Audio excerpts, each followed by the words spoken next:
بسم اللہ الرحمن الرحیم اما بعد اعوذ باللہ من الشیطان الرجیم بسم اللہ الرحمن الرحیم سبحان الذی اسری بعبدہ لیلا من المسجد الحرام الی المسجد الاقصی صدق اللہ العظیم وصدق رسولہ النبی الکریم ان اللہ وملائکتہ یصلون علی النبی یا ایہا الذین آمنوا صلوا علیہ وسلموا تسلیما الصلاۃ والسلام علیک یا سیدی یا رسول اللہ وعلی آلک واصحابک یا حبیب اللہ الصلاۃ والسلام علیک یا نبی اللہ وعلی آلک واصحابک یا نور اللہ اللہم صلی علی سیدنا و مولانا محمد معدن الجود والکرم وآلہ وبارک وسلم۔ تمام تعریفیں حمد و ثنا اللہ تعالی جل مجدہ الکریم کے لیے، ہر قسم کے درود و سلام نبی اکرم نور مجسم شفیع معظم آقا کل ختم رسول دانا سبل احمد مجتبیٰ جناب حضرت محمد مصطفیٰ صلی اللہ تعالی علیہ وسلم کی ذات والا صفات کے لیے حمد و صلات کے بعد اللہ کریم نے قرآن مجید میں فرمایا سبحان الذی اسری بعبدہ، پاک ہے وہ ذات جس نے اپنے بندہ خاص کو سیر کرائی، لیلا من المسجد الحرام الی المسجد الاقصی، رات کے کچھ حصے میں سیر کرائی اور مسجد حرام سے لے کر مسجد اقصی تک سیر کرائی۔ نبی کریم صلی اللہ علیہ وسلم کو اللہ نے بڑی ہی شانیں عطا فرمائی، بڑی عظمتیں عطا فرمائی۔ ان عظمتوں میں سے ایک بہت بڑی عظمت کا نام واقعہ معراج ہے۔ میرے بھائیوں، جب سے امت کے اندر خیالات تقسیم ہوئے ہیں، اپنی اپنی رائے لوگوں نے قائم کی ہے، تو کچھ ایسے ذہنوں نے بھی کچھ اختراعات ایسی بھی زمانے میں وضع کی ہیں، کہتے ہیں جی حضور کی تعلیمات زیادہ بیان ہونی چاہیے، نبی پاک کی شان بیان کرنے کا کیا معنی ہوا؟ یہ میلاد کا جلسہ، معراج کی محفل، حضور کی عظمتیں، شانیں، یہ کیوں بیان ہوتی ہیں؟ سوال یہ ہے ان دوستوں سے کہ اللہ کریم نے قرآن مجید میں فرمایا کہ اِنَّا أَعْطَيْنَاكَ الْكَوْثَرَ، محبوب بے شک ہم نے آپ کو خیر کثیر عطا فرمائی، دی ہے اللہ نے، دی ہے اپنے نبی کریم کو۔ یا اللہ تو دینے والا ہے، رسول لینے والے ہیں، ہمیں کیوں بتا رہا ہے؟ اس بات کو سمجھیے گا، اللہ دینے والا ہے، حضور لینے والے ہیں، قرآن میں کیوں ذکر کیا؟ تو رب فرماتا ہے تمہیں اس لیے بتا رہا ہوں کہ تم معمولی محبوب کے ماننے والے نہیں، اس محبوب کے ماننے والے ہو جنہیں اللہ نے بڑی ہی خیر کثیر عطا فرمائی۔ وَرَفَعْنَا لَكَ ذِكْرَكَ، اے محبوب ہم نے آپ کے لیے آپ کے ذکر کو بلند کر دیا۔ تو یا اللہ یہ بات تو محبوب سے کہہ لیتا اکیلے میں، ہمیں کیوں بتائی؟ قرآن میں کیوں ذکر ہوا؟ یہ وَرَفَعْنَا لَكَ ذِكْرَكَ میں امت کے لیے کیا ہے؟ تو فرمایا تمہارے لیے یہ ہے کہ تم اس محبوب کے ماننے والے ہو جن کے ساری دنیا میں چرچے۔ اعلیٰ حضرت فرماتے ہیں عرش پہ تازہ چھیڑ چھاڑ، فرش پہ طرفہ دھوم دھام، کان جدھر بھی لگائیے تیری ہی داستان ہے، کان جدھر بھی لگائیے تیری ہی داستان۔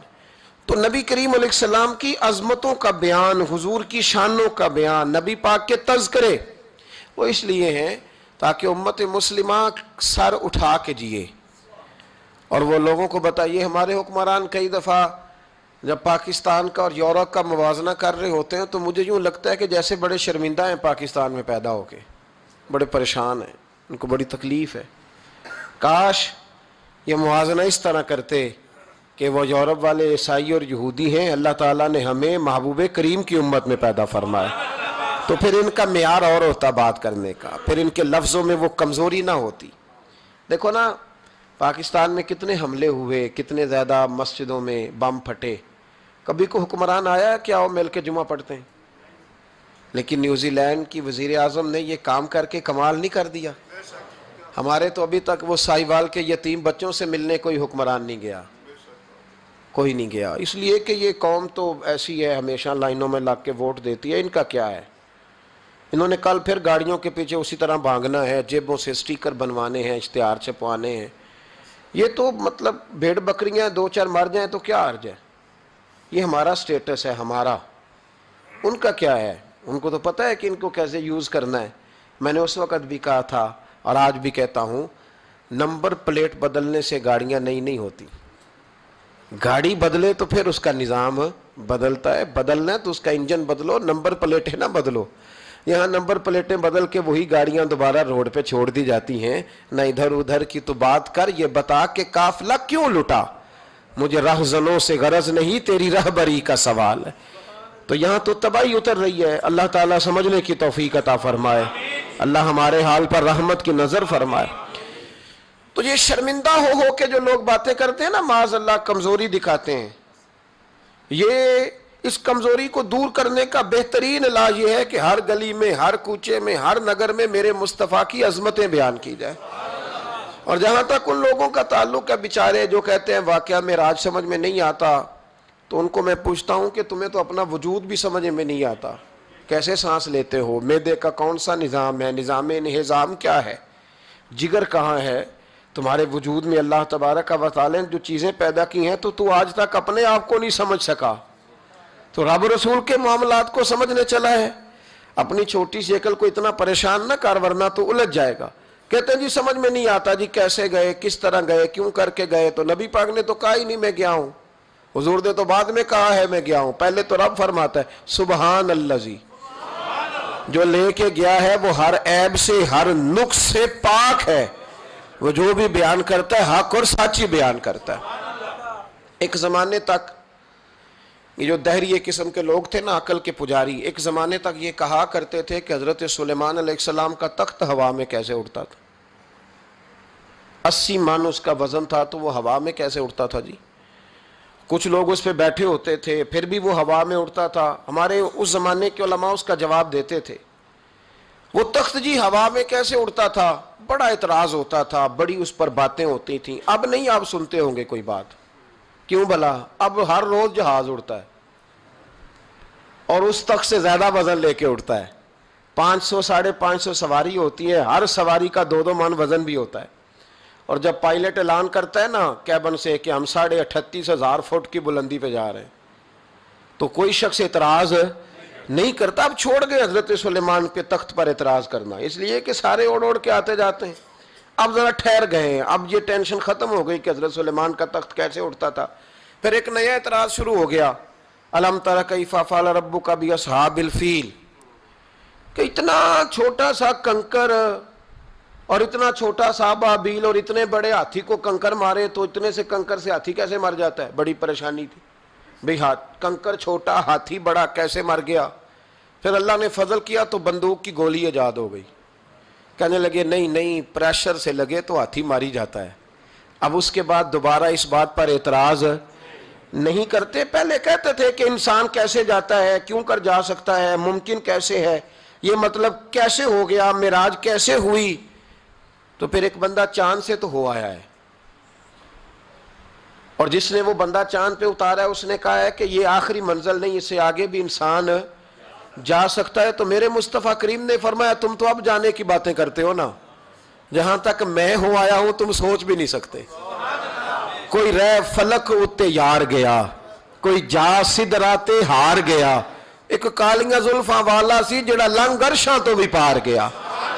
فرمایا تم نہیں نہ جا سکتے، تم کچی باتیں، کمزور باتیں۔ اور ایک اور بات میں آپ کو عرض کروں، نبی کریم علیہ السلام کے لیے یہ کام اتنا مشکل نہیں تھا جتنا قوم سمجھتی ہے نا۔ وہ ہمارے اپنے کچھ نادان دوست ہیں، اپنی عقل چھوٹی ہوتی ہے تو وہ اس عقل میں کیا کیا آئے گا، اتنی کچھ چیز ہوتی ہے اس میں اتنا سامان آتا ہے نا، تو اپنی عقل چھوٹی ہوتی ہے تو بجائے اس کے کہ وہ ایمان لے آئیں اللہ کی حکمتوں پر، وہ عقل کے ترازو پر چھوٹی سی عقل کو پریشان کرتے ہیں، چھوٹا سا دماغ ہوتا ہے، ہر وقت ٹینشن میں رہتے ہیں وہ جی کیسے گئے، کس طرح کر کے گئے. تو میں کہتا ہوں نبی کریم کے لیے یہ مسئلہ ہی کوئی نہیں، حضور کے لیے یہ کوئی مسئلہ. حضور فرماتے ہیں میں تو اس وقت بھی نبی تھا. یہ ترمذی میں ہے، ترمذی ہے، سیاستہ کی حدیث ہے. یہ سمجھیں گے دین ہے، یہ عقیدہ ہے، اس کو سمجھا کریں. فرمایا میں تو اس وقت بھی نبی تھا جب آدم علیہ السلام کی مٹی گوندی جا رہی تھی. تو محبوب تو پہلے بھی ان سارے نظاروں کو جانتے ہیں، ہر چیز حضور کی نظر میں ہے. اور اس کے بعد بھی، اس کے بعد کا جو ماحول ہے وہ بھی انوکھا ہے. بدر میں ایک عورت کا بچہ شہید ہو گیا، سیاستہ میں حدیث ہے، حضور کی بارگاہ میں آئی، نبی کریم منبر پہ بیٹھے ہیں، آ کے عرض کرنے لگے یا رسول اللہ صلی اللہ علیہ وسلم میرا بیٹا جہاد میں شہید ہو گیا، مجھے بتائیں وہ کہاں ہے؟ اگر جہنم میں ہے تو میں روؤں گی، آہوزاری کروں گی، اگر جنت میں ہے تو میں شکر ادا کروں گی. حضور بتائیں. تو جنت دوزخ کا معاملہ تو قیامت کے بعد ہے، یہ تو دور کی بات ہے. مدینے میں بیٹھ کر، مسجد نبی میں بیٹھ کر بی بی نے سوال کر دیا. حضور نے نہیں فرمایا کہ بی بی یہ تو قیامت میں پتہ چلے گا نا. حضور بیٹا کہاں ہے؟ حضور نے یوں نظر اٹھائی، فرمایا بی بی جنتیں ہیں 8، جو سب سے اعلیٰ جنت ہے نا وہ اللہ نے تیرے بیٹے کو عطا فرمائی، سب سے اعلیٰ جنت میں ہے تیرا بیٹا. مرحوم اعظم چشتی نے ایک جملہ کہا تو انہوں نے کمال کر دی. کہنے لگے ایسا کوئی محبوب کہیں ہوگا نہ کہیں ہے، بیٹھا ہے چٹائی پہ مگر عرش نشی ہے. اور ایک جملہ اتنا شاندار ہے، اتنا شاندار ہے کہ میں جب پڑھتا ہوں تو میں مرحوم کے لیے دعا کرتا ہوں. انہوں نے کہا کہ تو جو چاہے تو ہر شب ہو مثال شب اسرا. محبوب اگر آپ چاہیں تو روز معراج ہو، تو جو چاہے تو ہر شب ہو مثال شب اسرا، اس لیے کہ تیرے لیے 2-4 قدم عرش بری ہے، تیرے لیے 2-4 قدم، تیرے لیے 2-4 قدم عرش بری ہے. اور کہنے لگے ہر ایک کو میسر کہاں اس در کی غلامی، اس در کا تو دربان بھی جبریل امی ہے، اس در کا تو دربان بھی جبریل امی ہے. اور ملتا نہیں کونین کو کیا کیا تیرے در سے ایک لفظ نہیں ہے جو تیرے لب پہ نہیں ہے. نبی کریم صلی اللہ علیہ وسلم کے لیے یہ کوئی مشکل نہیں. جس طرح ہم الجھے ہوئے نا کہ مطلب کیسے تو کس طرح تو کس انداز میں، تو وہاں یہ کوئی کھاتا ہے ہی نہیں. حضور کے لیے تو 2-4 قدم ہے، جب چاہیں جب چاہیں.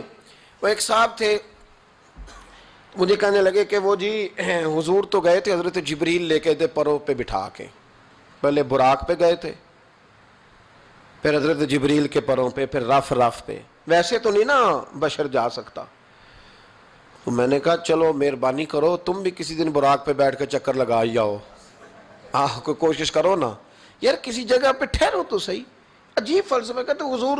تو میں نے کہا چلو وہ تو رف تھی، حضرت جبریل کے پر تھے، براق تھا. تو وہ جو نبی پاک بعد میں 9 مرتبہ گئے اور آئے،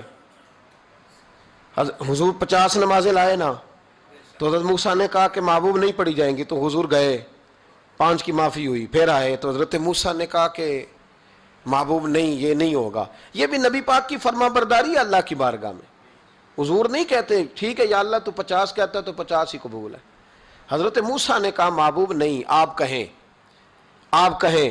اور یہ حضرت موسیٰ کے دل میں بات بھی اللہ نے ڈالی، یہ بھی اللہ نے ڈالی کہ آپ میرے محبوب سے کہیں. انہوں نے نہیں کہنا، ان کو تو جو کہہ دیا جائے قبول ہے. حضور واپس گئے تو 9 چکر لگائے نبی کریم نے. اس کا مطلب ہے کہ اب وہ جو 9 چکر حضور گئے اور آئے تو وہ حضرت جبریل کے پروں پہ لگائے تھے. کسی جگہ کسی روایت میں ملتا ہے کہ حضور نے فرمایا جبریل ادھر لا دوبارہ براق، پھر جانا ہے، ادھر پر دوبارہ لا یا براق دوبارہ لا. 9 دفعہ گئے اور 9 دفعہ آئے. پھر مان لو کہ تیرے لیے 2-4 قدم عرش بری ہے، تیرے لیے 2-4 قدم عرش بری ہے. محبوب کی عظمت کو سمجھو. حضور جب چاہیں، جس وقت چاہیں، جس وقت چاہیں، جس وقت دل چاہے. یہ تو میرے محبوب کا آنا جانا ہے، یہ تو رسول پاک کا آنا جانا ہے. حضور کا جب جی چاہے آئیں، جب جی چاہے جائیں. حضور نماز پڑھا رہے تھے، یہ صحیح مسلم کی حدیث ہے. مسلمانوں ساری زندگی آنکھیں کھول کے، دل کھول کے، خوشبو کی طرح مہک کر، پھولوں کی طرح تازہ تر و تازہ رہ کے زندگی گزارو، اس لیے کہ رب کریم نے تمہیں شانوں والا رسول عطا فرمایا ہے. طبیعتیں ٹھنڈی رکھو، مزاجوں میں سکون رکھو، خوش ہو جایا کریں حضور کا۔ آپ یقین کریں کسی جگہ محفل میلاد لکھا ہوتا ہے تو طبیعت ٹھنڈی ہو جاتی کہ یہاں میرے نبی کی نعتیں پڑھی جائیں گی۔ کسی جگہ محفل معراج لکھا ہوتا ہے تو طبیعت ٹھنڈی ہو جاتی ہے، یہاں حضور کا ذکر ہوگا۔ یہ نا اپنے دل میں شوق پیدا کریں۔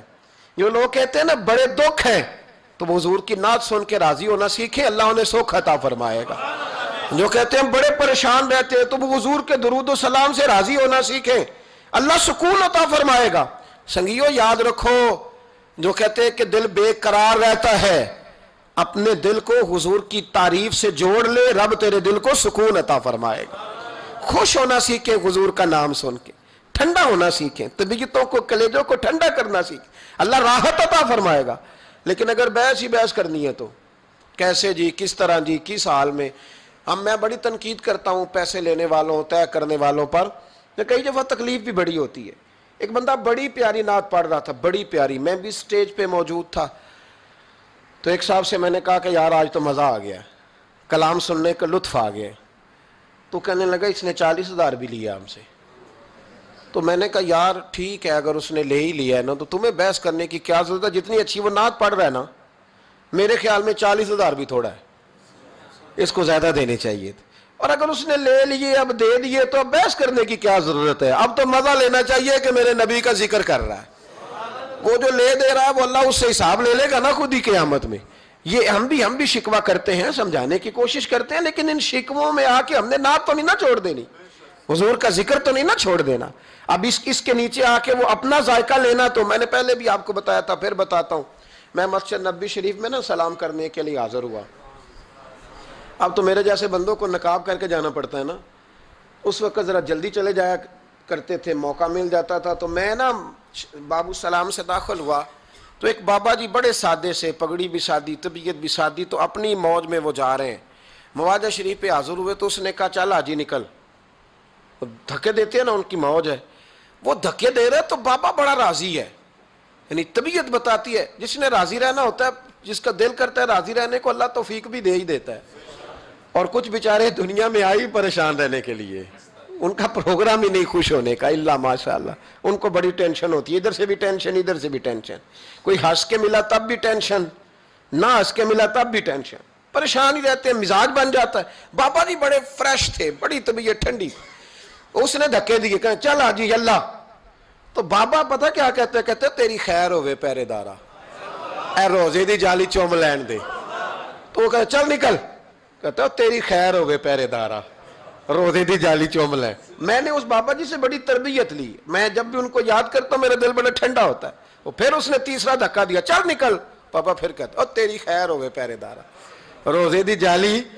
اور وہ بندہ بالکل عربی النسل تھا جو دھکے دے رہا تھا، باہر نکلے، مجھے بھی دھکا دیا بابا جی کو، ہم باہر نکلے تو میں کہا بابا جی انہوں کو تو تہاڈی بھی سمجھ آندی سی۔ کہندا پتر مینوں بھی پتہ ہے، میں تے اپنا رانجھا پہ راضی کردا سا، اور مینوں پتہ ہے انہوں نہیں سمجھ آ رہی، مینوں پتہ ہے انہوں کی پتہ، میں تے پنجابی چ لگا اپنا۔ تو بھئی جس نے رانجھا راضی کرنا ہے نا، اس نے رانجھا راضی کر ہی لینا ہے۔ میں نے ایسے لوگ بھی دیکھے ہیں جو چھوٹے سے بچے کو کھڑا کر کے کہتے ہیں بیٹے مولا یا صلی اللہ علیہ وسلم آتا ہے، چل سنا میرا پتر۔ وہ بچے نے اس کو قصیدہ سنایا تو بابا جی 10 روپے دے کے اپنا رانجھا راضی کر کے نکل گئے۔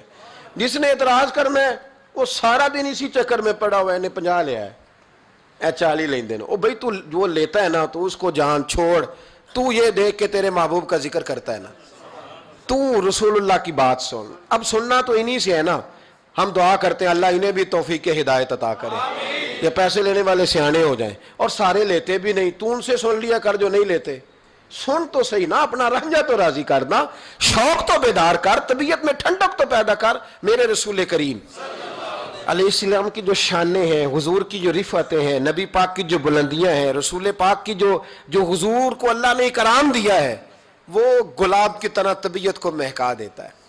جب ہم چیزیں پڑھتے ہیں تو طبیعت ٹھنڈی ہو جاتی۔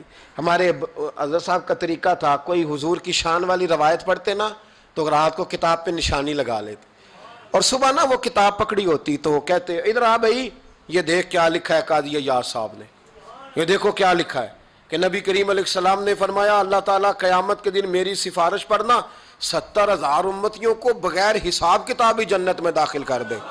یعنی ان سے کھڑا کر کے پوچھے گا بھی کوئی نہیں کہ کیا کیا کیا، 70,000 بغیر حساب کتاب. یہ دیکھو کتنی شان والی بات. تو وہ ٹھنڈا کرنا چاہتے تھے نا اپنے دل کو، تو ان کے دل ٹھنڈے ہو جاتے تھے. ایک بات سننا تو طبیعت پھولوں کی طرح مہک جاتی. ایک حدیث پڑھتے تھے تو اسی کے سکون میں رات کو سو جاتے تھے. پروگرام بنائے کہ حضور کی جب تعریف ہو، جب موقع تو پھر طبیعت ٹھنڈی ہو. سنیں، میں نے کہا 2-4 قدم عرش بری ہے. نبی کریم علیہ السلام نماز پڑھا رہے تھے.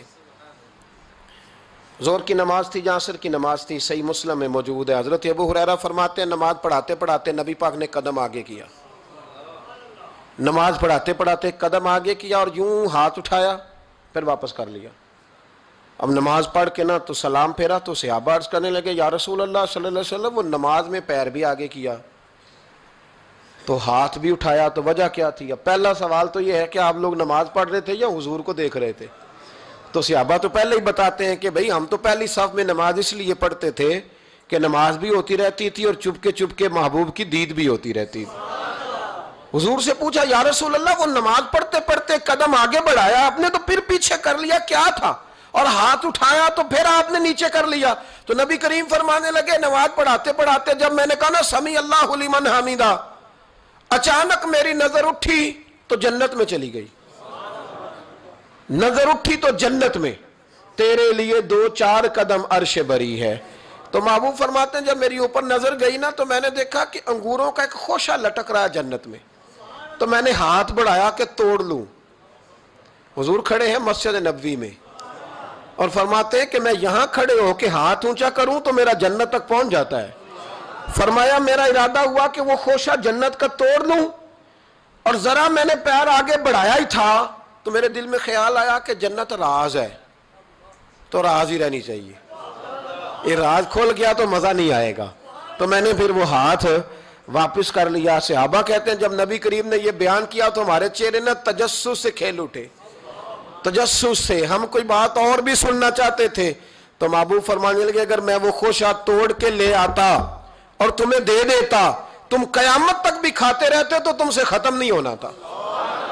یہ صحیح مسلم کی حدیث ہے. او بھائی میرے رسول کریم کے واقعہ معراج پہ شکوہ کرنا، کہنا سمجھ میں نہیں آتی کیسے گئے تھے. تو جو چاہے تو ہر شب ہو مثال شب اسرا. نبی کریم صلی اللہ تعالی علیہ وسلم فرماتے میں ام ہانی کے گھر میں سویا ہوا تھا، کوئی آنے والا آیا، اس نے مجھے جگایا.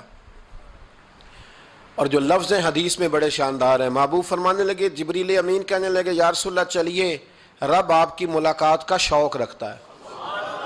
اللہ آپ کی ملاقات کا شوق. یہاں بھی بڑی پریشانی ہوتی ہے بعض لوگوں کو، پتہ نہیں کیوں اتنے پریشان ہوتے ہیں. کہتے ہیں جی حضور تو حضرت جبریل سے مل کے واپس آ گئے. حضرت جبریل سے مل کے نا نبی کریم واپس آ گئے. مجھے اس بات کی سمجھ نہیں آتی کہ اگر حضور اللہ سے مل لیں تو کسی بندے کا اس میں نقصان کیا ہے؟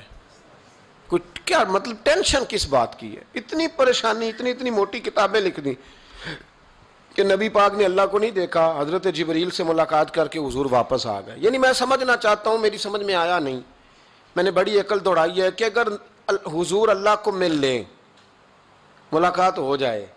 قرآن کہتا ہے وجوہ یومئذ ناظرہ الی ربہا ناظرہ، قیامت کے دن چہرے چمکیں گے اس لیے کہ اپنے رب کا دیدار کریں گے. میں بھی کروں گا انشاءاللہ، آپ بھی کریں گے. کہاں چہرے چمکیں گے؟ اس لیے کہ مومن اپنے رب کا دیدار. وہ میرے بھائی اگر ہر مومن دیدار کر سکتا ہے اور قرآن کہتا ہے نبی کریم علیہ السلام اگر اللہ کریم کا دیدار کر کے واپس آئیں تو اتنی زیادہ پریشانی علامہ صاحب کو، شیخ کو اتنی ٹینشن، اتنے زیادہ وہ آوازار ہوئے کہ اتنی موٹی کتاب لکھ دی اور ادھر سے دلیل لائے کھینچ کے، ادھر سے دلیل لائے. اللہ کا تو ادراک ہی کوئی نہیں کر سکتا، دیکھ ہی کوئی نہیں سکتا، ممکن ہی نہیں تھا. حضور تو گئے تھے حضرت جبریل سے ملنے. تو میں نے کہا آپ کو غلطی لگ گئی. وہ اس لیے کہ شیخ محقق شاہ عبد الحق صاحب محدث دہلوی رحمۃ اللہ نے لکھا ہے کہ کسی نبی کے پاس حضرت جبریل صرف 11 مرتبہ آئے اور کسی پیغمبر کے پاس 21 مرتبہ آئے، کسی کے پاس 30 مرتبہ آئے، اور نبی کریم علیہ السلام کی بارگاہ میں حضرت جبریل امین نے 24,000 مرتبہ حاضری دی ہے. 24,000 مرتبہ، 24,000 مرتبہ آئے حضرت جبریل. تو حضرت جبریل تو روز سویرے یہاں ہوتے تھے، ان کو ملنے جانے کے لیے اتنی محنت کرنے کی کیا ضرورت؟ وہ تو روز کھڑے ہوتے تھے. بلکہ علامہ صفوری نے ایک بڑی شاندار بات لکھی ہے, یہ تو نبی کریم کی بات ہے نا, مولا علی شیر خدا. آپ فرماتے ایک دن حضرت جبریل علیہ السلام نا انسانی شکل میں, جب حضور نے فرمایا نا کہ میں علم کا شہر ہوں, علی اس کا دروازہ ہے, تو فرماتے ہیں جب یہ روایت حضور نے یہ حدیث بیان فرمائی تو حضرت جبریل انسانی شکل میں نا حضرت علی شیر خدا کے سامنے آ کے کھڑے ہو گئے. حضرت جبریل امین علیہ السلام کھڑے ہوئے اور فرمانے لگے علی سنا ہے علم کے شہر کے آپ دروازے ہیں. تو مولا علی فرمانے لگے مصطفیٰ کریم نے فرمایا ہے. تو کہا اچھا پھر اگر آپ علم کے شہر کے دروازے ہیں تو بتائیں بھلا اس وقت حضرت جبریل کہاں ہیں؟ کہتے ہیں جو تو جبریل کو ملنے گئے تھے تو حضرت جبریل مولا علی کے سامنے کھڑے. کہنے لگے بتائیے اس وقت حضرت جبریل کہاں ہے؟ تو مولا علی شیر خدا, جب آپ اپنے بڑے کو کوئی بات بتائیں گے نا جن کا ادب کرنا ہو اپنے بزرگ کو, تو پھر آپ فٹافٹ نہیں کہہ دیں گے آپ کو پتہ ہی نہیں. یہ مسئلہ ہے, بزرگوں کو آپ نے کوئی بات سمجھانی ہو تو الفاظ کا چناؤ, اور یہ بھی ہمیں شیر خدا نے ادب بتایا ہے, الفاظ کا چناؤ شاندار ہونا چاہیے, لفظ بڑے زبردست تشکیل پانے چاہیے, جملوں کی ترتیب بڑی مؤدبانہ ہو. حضرت جبریل امین نے پوچھا کہ بتائیے علی اس وقت حضرت جبریل کہاں ہے؟ تو حضرت مولا علی شیر خدا نے پہلے اوپر دیکھا, میری طرف دیکھنا, پہلے اوپر دیکھا, پھر نیچے دیکھا, پھر پیچھے دیکھا, پھر آگے دیکھا, دائیں دیکھا, بائیں دیکھا. یہ نہیں فرمایا کہ آپ جبریل ہیں, وہ تو انسانی شکل میں تھے نا. جملے دیکھیے, ادب دیکھیے, طریقہ دیکھیے بات کرنے کا. حضرت علی فرمانے لگے بھائی حضرت جبریل اس وقت نہ تو آسمانوں میں ہے, نہ زمینوں میں ہے, نہ مشرق میں ہے, نہ مغرب میں ہے, نہ شمال میں ہے, یا نہ جنوب میں ہے. فرمانے لگے جی وہ اس وقت کہیں بھی نہیں ہے. پھر بھی فوراً نہیں کہا کہ آپ خود ہی تو ہیں, یہ نہیں فرمایا. کہنے لگے یا آپ جبریل ہیں یا میں جبریل ہوں, دونوں میں سے ایک جبریل ہے, اب فیصلہ کر لیں. تو حضرت جبریل مسکرائے, تر دامنی پہ شیخ ہماری نہ جائیے, ہم تو دامن نچوڑ دیں تو فرشتے وضو کریں. حضرت جبریل مسکرائے اور فرمانے لگے آپ تو ولی ہیں, جبریل تو میں ہی ہوں. آپ تو ولی ہیں, جبریل تو, او بھائی یہ حال ہے ان کے غلاموں کا, یہ حال ہے ان کے غلاموں کا, تو میری سرکار کا عالم کیا ہوگا. کہتے ہیں جی حضور گئے اور مل کے نا حضرت جبریل سے تو واپس آ گئے. تو میں نے کہا اب نہ پریشان ہو, اگر حضور اللہ سے میل بھی لے تو آپ کا فائدہ ہی ہے, نقصان کوئی نہیں, آپ کا کوئی نقصان ہے, کوئی نقصان نہیں. نبی کریم علیہ السلام تو فرماتے ہیں جب رب کریم نے کہا نا السلام علیکہ ایھا النبی, معراج کی رات, السلام علیکہ, یہ جو تحیات آپ پڑھتے ہیں یہ معراج کا تحفہ ہے. جب کہا نا السلام علیکہ ایھا النبی, اے نبی آپ پر سلامتی ہو, حضور فرماتے ہیں رب نے میرے سامنے مجھے بٹھا کر کہا, سامنے, یا رسول اللہ آپ نے رب کو دیکھا؟ فرمایا رأیت ربی بأحسن صورۃ, میں نے رب دیکھا ہے اور بڑی سونی صورت میں دیکھا ہے, بڑی سونی صورت میں سامنے بٹھا کے کہا السلام علیکہ ایھا النبی ورحمت اللہ وبرکاتہ, محبوب آپ پر سلام ہوا میرے نبی, رحمت ہو, برکت ہو. تو حضور فرماتے رب نے تو مجھے سلام کہا تھا. میں نے کہا نہیں, السلام علینا وعلی عباد اللہ الصالحین, یا اللہ جتنے بھی میری بات مان کے نماز پڑھے ان سب پہ بھی سلام بھیج, تیرا تو فائدہ ہو رہا ہے رب رسول کی ملاقات میں. السلام علینا وعلی عباد اللہ الصالحین, اے اللہ جتنے بھی صالح لوگ ہیں ان سب پر سلام ہو, ان سب پر. تو یہ تو معراج میں تیری میری بات. علامہ اسماعیل حقی رحمۃ اللہ علیہ فرماتے ہیں کہ 90,000 باتیں کی اللہ تعالیٰ نے اپنے نبی سے معراج کی رات. کتنی؟ اللہ اکبر. مزیدار بندہ مل جائے تو باتیں کرنے کا مزہ آتا ہے, شرط یہ ہے کہ بندہ پیار والا ہو. لیکن اگر بندہ اس طرح کا ہو کہ جس نے ہر بات میں ٹینشن ہی پیدا کرنی ہے تو اس کو دل کرتا ہے کہ بندہ دعا دے کے کہے کہ یہ ہفتہ فیس لے جائیں تو 21 دن کے بعد دوبارہ آئیے گا. یہ ہوتا ہے. اور میرے ایک بزرگ تھے, کچھ لوگوں کو تعویذ دیتے تو کہتے 3 دن کے بعد آنا, کچھ کو تعویذ دیتے تو کہتے 21 دن کے بعد آنا. میں نے ان سے کہا اب یہاں 21 دن والا ٹینشن نہ لے لے کہ 21 والا شاید تعویذ ہی نہیں ہوتا ہے, لیکن وہ محبت والے تھے نا تو تربیت کرتے تھے باتوں کی. تو میں نے اس بندے کے سامنے پوچھ لیا, میں نے کہا حضرت صاحب تعویذ ایک ہی ہے, اس کو 3 دن کے بعد اور اس کو 21 دن کا وقفہ. کہنے لگے یہ مجھے ٹینشن بڑی دیتا ہے. کہ سامنے کہنے لگے تو بیٹھا تھا میں نے 21 کہا ورنہ میں نے 121 کہنا تھا تو بیٹھا ہے. بندہ دیکھیں نا، آپ بات کریں آپ تو تھوڑا سامنے والے کو بھی سنیں، تھوڑا اس کی بات بھی سنیں، بوجھ نہ بنے. تھوڑا آپ دیکھیں، غور کریں، کسی بھی محفل کے اندر بوجھ نہ بنے. آپ کوشش فرمائیں کہ ترتیب اس طرح کی ہو کہ سامنے والا پسند کرے آپ سے بات کرنا. مسلمان تو پھول ہوتا ہے، وہ جہاں جاتا ہے خوشبو ہی چھوڑ کے آتا ہے. ایسا نہ ہو کہ مطلب آپ آئیں تو کہیں جی وہ مجھے تو کسی نے ریسیو ہی نہیں کیا، میری تو اہمیت ختم ہو گئی، کوئی پروٹوکول ہی نہیں ہے، کوئی پوچھنے والا. اس سے نقصان ہوتا ہے، اس سے سامنے والے کو بھی آپ پریشان کرتے ہیں، اپنے آپ کو بھی. کوشش فرمائیں. دیکھیں نا، اللہ رسول کی ملاقات بھی ایک رات کی اور 90,000 باتیں. اور علامہ اسماعیل حقی فرماتے ہیں کہ رب کریم نے فرمایا محبوب 30,000 نہ ساری امت کو بتانا. حضور نے بتائیں آ کے 30,000.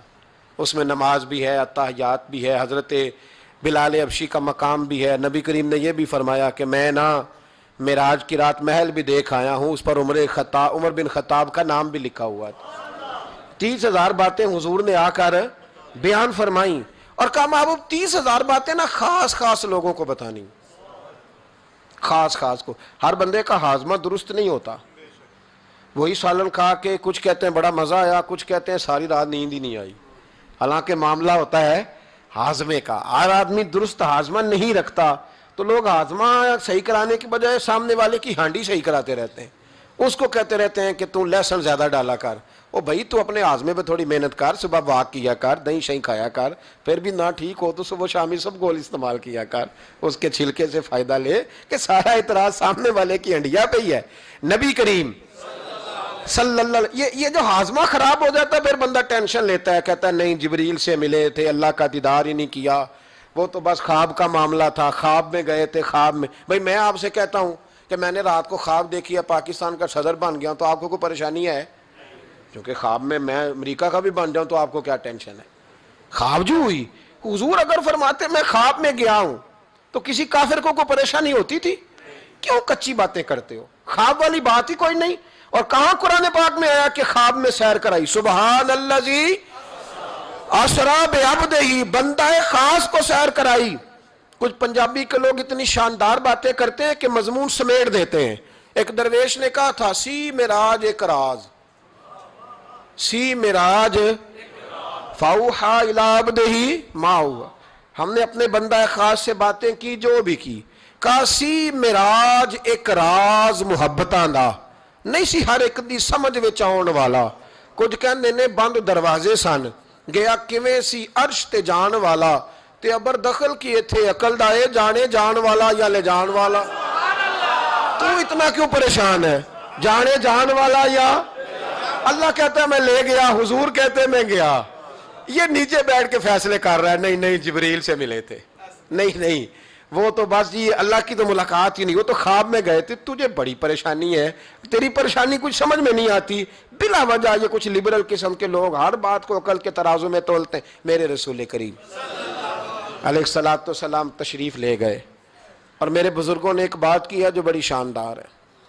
اللہ اکبر. کچھ چیزیں ساری کتابیں کھنگالنے سے بھی نہیں ملتی، پر رب کریم کا بندہ بولتا ہے تو کمال کر دیتا ہے.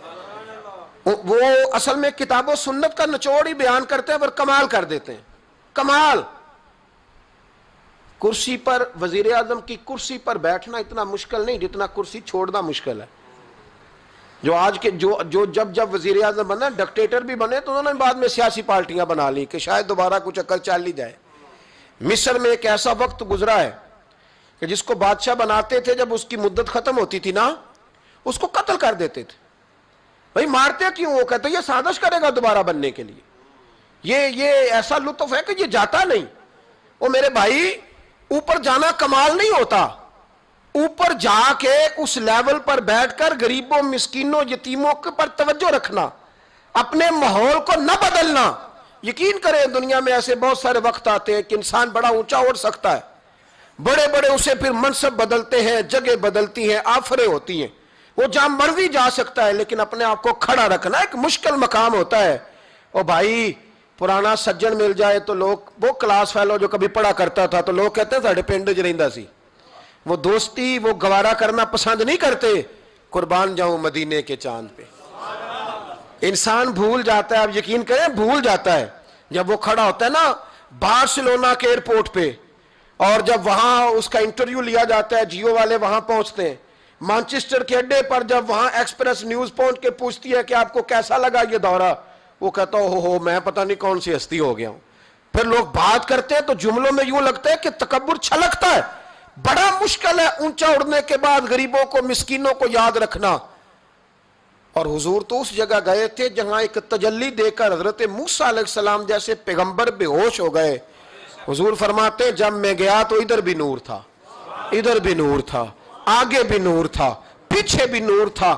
ایک تجلی گری، لوگ پریشان ہو گئے۔ ایک تجلی گری تو حضرت موسیٰ کلیم ہر چیز بھول گئے، اور حضور فرماتے ہیں نور کے حالے تھے، آگے بھی پیچھے بھی دائیں بھی۔ اس نور کی تجلیوں میں بٹھا کر عرش کے مالک نے جب پوچھا کہ محبوب کوئی بات کر، حضور فرماتے ہیں مجھ سے نہیں بھولا گیا۔ میں نے کہا یا اللہ میرے غریب امتی، یا اللہ گناہگار ہیں، یہ بھول جائیں گے، غلطیاں کر بیٹھیں گے، مہربانی فرما۔ تو محبوب فرماتے ہیں رب کریم نے فرمایا وَلَسَوْفَ يُؤْتِيكَ رَبُّكَ فَتَرْضَىٰ، محبوب اگر تو یہاں نہیں نہ بھولا ہم بھی تجھے ناراض نہیں کریں گے، تجھے اتنا دیں گے کہ تو ہم سے راضی ہو جائے گا، تو راضی ہو جائے گا بھائی، راضی ہو جائے گا۔ میرے نبی کریم علیہ السلام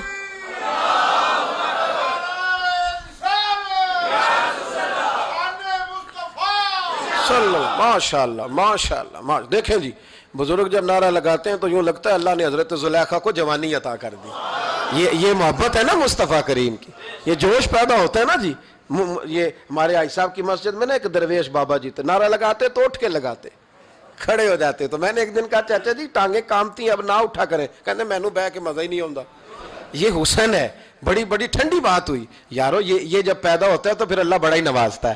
ذرا غور کریں کیا عرض کر رہا ہوں۔ نبی کریم نے وہاں بات کی، امت کی بات کی، اور جب انسان دور سفر سے واپس آتا ہے نا تو غریب یتیم کہاں یاد رہتے ہیں، بچوں کا خیال ہوتا ہے، بچوں سے پیار ہوتا ہے۔ قربان جاؤں مدینے کے چاند تیری عظمت پہ۔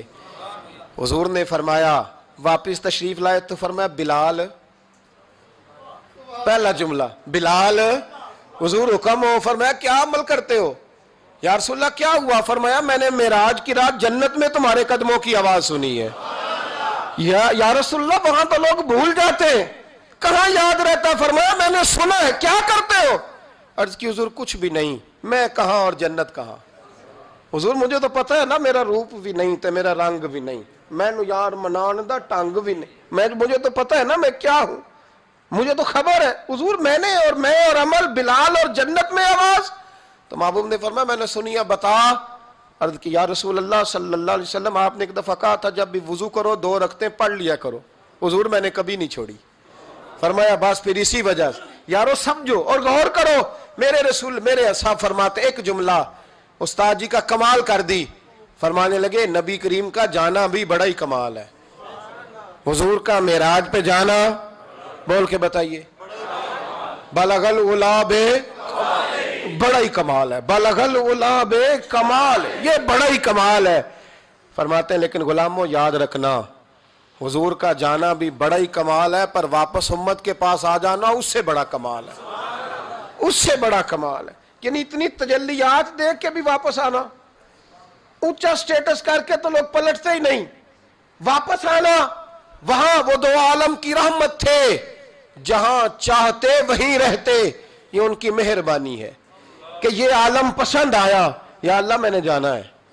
حضور اگر دیکھیں نا حضرت ادریس علیہ السلام گئے تھے، دوستی ہو گئی جنت کے فرشتے سے، تو کہنے لگے تو اچھا دوست ہے، مجھے جنت ہی نہیں دکھائی۔ کہا چلے جناب دکھا دیتے ہیں۔ فرشتہ لے گیا، حضرت ادریس نے جنت دیکھی تو کہا واپس چلیے، کہنے لگے نہیں جانا۔